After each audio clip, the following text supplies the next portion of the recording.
ça a été facile dans le sens où on a été frustré par le match au vu du contenu des dégâts sur la première demi-heure.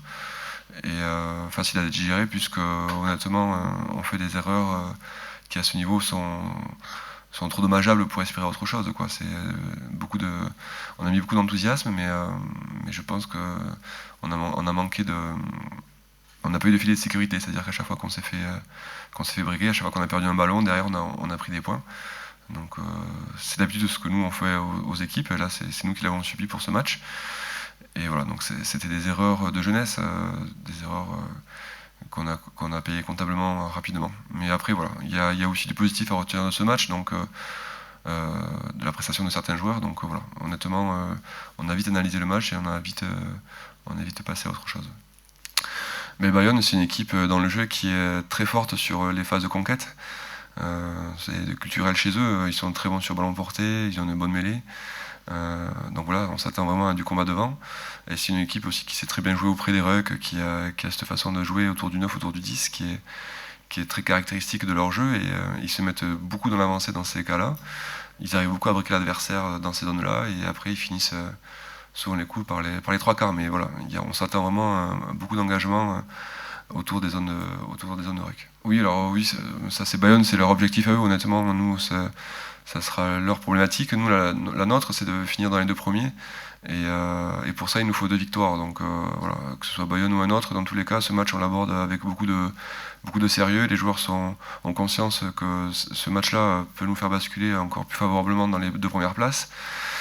Donc avant de penser à La Rochelle, il y a ce match-là qui va nous assurer en partie la suite du championnat top 14. On sait très bien qu'une semaine de repos lors d'un barrage, ça vaut de l'or. Donc ce match, on l'a vraiment très très bien préparé, le plus des sérieux justement pour essayer de conserver cette place dans les 2 premiers. Oui, c'est sûr que les résultats des uns et des autres nous mettent en situation favorable et on a notre destin entre les mains. Donc en plus avec deux réceptions à domicile, je crois que ça serait vraiment une très grosse contre-performance de ne pas finir dans ces 2 places-là. Donc à nous d'assumer cette position et à nous d'assumer le match de demain.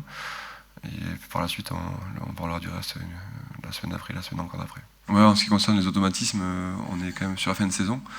Et bon, je pense que les joueurs, pour le coup, ont bossé toute l'année pour arriver prêts à ce fin de saison. Donc j'ose espérer qu'ils n'ont pas forcément besoin de ce match pour vraiment se régler. Je pense que les gars seront prêts pour la finale. Après, c'est sûr que la problématique de faire reposer certains, elle se pose, puisque notamment nos internationaux qui accumulent beaucoup de temps de jeu. Donc effectivement, il y a cette problématique à gérer avec une rotation dans l'effectif qui sera nécessaire, je pense, pour Bayonne. Ouais. Oui, il y a des postes qui nous obligent à rester prudents, effectivement, et d'autres où on a aussi besoin de voir les joueurs jouer, je pense que certains ont besoin aussi de jouer un petit peu. Donc voilà, on fait notre sauce avec tout ça, et aussi avec l'objectif de Bayonne, puisque Bayonne, on le sait, est 13e du championnat, donc ils vont vendre chèrement leur peau ce week-end. Oui, c'est sûr que derrière, il y a eu une période vraiment plus tendue, et c'est sûr que la fraîcheur et l'enthousiasme de ces joueurs longuement blessés qui reviennent à l'entraînement, ça met du baume au cœur, ça met beaucoup d'énergie dans l'équipe, et voilà, c'est tant mieux que ces joueurs arrivent maintenant. On aurait aimé les avoir un peu plus tôt dans la saison, forcément, mais finalement ils vont participer à la fin de saison, donc c'est tant mieux pour eux et aussi tant mieux pour l'équipe en général. Ouais, forcément de la tristesse pour lui, un sentiment un peu d'injustice, mais bon, Julien, voilà, c'est un gars qui, même dans cette situation-là, réagit comme un champion, donc honnêtement, il assume complètement le truc, et il a eu les mots qu'il fallait pour le groupe, et je pense que Julien a qu'une envie, c'est de passer à autre chose maintenant, mais voilà, c'est dommageable pour lui au vu de la saison qu'il faisait de louper ce match. Mais comme je vous dis, il a réagi d'une façon exceptionnelle, donc voilà, c'est tout l'homme qui est derrière là, qui donne toute sa pleine mesure encore là sur cette réaction. Ben, à partir du moment où lui a eu cette réaction-là, vraiment d'assumer cette erreur, ben, le groupe a suivi derrière, quoi. Donc honnêtement, les gars sont... Bien sûr que je pense que tout le monde est triste pour lui, mais bon, on a des matchs maintenant à faire, il faut maintenant qu'on pense aussi à faire sans lui, donc voilà, c'est la vie du sport, il faut qu'on se projette vite dans le futur, donc on a vite mis la marche en avant derrière. Ouais, mais écoutez, dans notre style de jeu, d'avoir un 13 qui a une capacité de jouer en 10, c'est ça qui fait la différence au final. Jacques, c'est un gars qui a des très grosses capacités physiques, que ce soit d'endurance ou de vitesse.